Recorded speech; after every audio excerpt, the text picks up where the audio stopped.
Од 10 позитивни случаи, 6 се во ТРЦ, 4 од општина Боговиње. Во Тетовско досега се оздравени 136 лица, а 24 починале, со што бројот на активни случаи во Тетово и 5 околни општини е 132. Денешните 10 позитивни случаеви се од два веќе познати кластери, 6 лица се од општина Теарце, а 4 од општина Боговиње.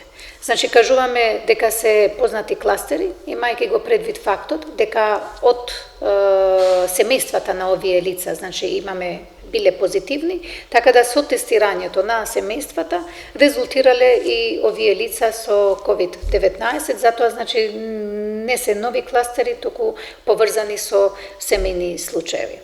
Според општините, вкупниот број на случаеви изгледа вака: општина Тетово 159 со 9 починати, општина Боговиње 58 со починати 6 лица, Теарце 36 со починати 2 лица, Брвеница 19 со починато 1 лице, Јегуновце 13 починати 2 лица и Желино 7 заразени починати 4 лица.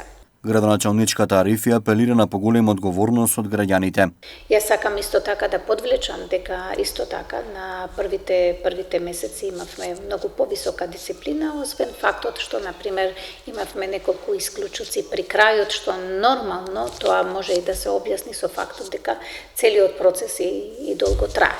Но тоа не значи дека ние треба да се олабавиме, имајќи го предвид фактот дека со олабавување на мерките вирусот нема да оди од тука.